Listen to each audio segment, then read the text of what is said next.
The public school system is putting America's children at one hell of a disadvantage, an economic disadvantage. We're going to go into where we're seeing this happen.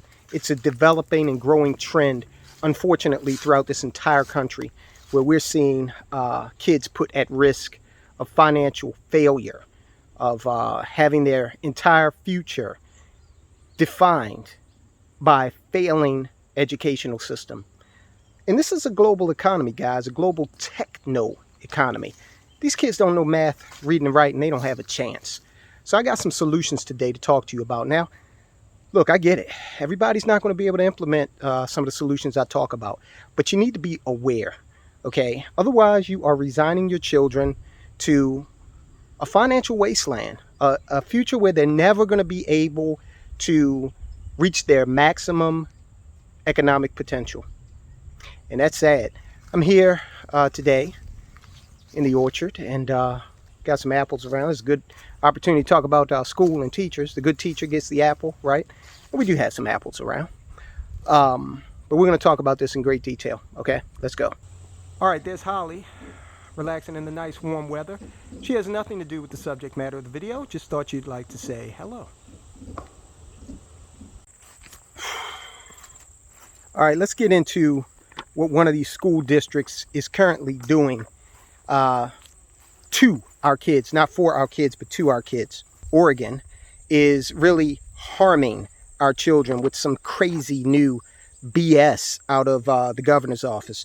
Governor Kate Brown signed a bill last month with little fanfare that drops the requirement that high school students prove proficiency in reading, writing, or math before graduation. And no, that's not satire. That's not The Onion. That's not the Babylon Bee. That's real, okay? Reading, writing, and math. What other reason is there to go to school? The Oregonian reported that the governor has seemed to avoid discussing Senate Bill 744. I bet she has. There's no justification for this. Her move to sign the bill was, quote, not public until recently, because her office did not hold a signing ceremony or issue press releases. So she did this, and she knows she's wrong because she wanted to kind of just let this thing slip underneath the radar. This is ridiculous. Brown's office did not immediately respond to an after-hours email. So they have some, and I'm going to link to this, of course. I need you to read this, okay? Don't take my word for it. I need you to read. There's no justification for it. And they're really not offering one, okay? But they do go on to do that thing where they do the lowered expectation for people of color. You know, one of the Charles Boyle, the deputy communications director for Brown's office, told the paper in an email that staff from the governor's office informed legislative staffers about the bill's signing on the day it was passed. He also said that the new standards for graduation will help benefit the state's Black, Latino, Latinx, I don't even know what that is, Indigenous, Asian, Pacific Islander, tribal, and students of color. How? How is removing the requirement that they show proficiency in reading, writing, and math, how is that going to help them at all in any way, shape, or form? Well, it's not, and it's not designed to. As I always say, look, you've got more and more evidence that we keep dropping on this channel about the growing dependency movement, the dependency class that the government is trying so hard to set up and put in place. And what do you think is going to happen with these kids once they get out into the world and try to compete in this globally connected techno society? You can bet your bottom dollar that China and India, they're not doing this crap, okay? You better believe they want them to be able to read. In fact, I am fortunate enough, I have some business partners that I really love who are Asian. And the Asian people speak a lot of, here in America, they speak several different languages. They excel, okay? So, look, this is only the tip of the iceberg. This is from the Seattle Public Schools. They want to change up the mathematical curriculum to be more socially aware. So the framework, and I'm going to link to this because I know you're not going to believe me, the framework for mathematics goes a little something like this: origins, identity, and agency, power and oppression, history of resistance and liberation, reflection and action. These are the themes for the K through 12 Math Ethnic Studies framework. Look, man, math was here before we as humans got here. It's been here since the beginning of time. It just so happens that we've discovered a lot of things about mathematics, and we continue to. There is no ethnic bias in 1 + 1 = 2. This is ridiculous. And again, it is harming our children. Now, I can tell you here in Baltimore, there's a movement on to oust the Baltimore City school superintendent because the school system is just abysmal. We've talked about in the past this push to do this whole thing where they want to install critical race theory studies. You want to install critical race theory studies and you don't even want to show proficiency in reading, writing, and math? Okay, if this isn't clear to you what's going on in terms of the push to make our kids dependent, okay, then I don't know what will be. All right, so what are the solutions? What can we do?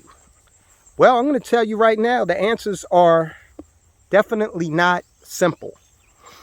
The number one answer is get your kids out of the public school system. Get them out, okay?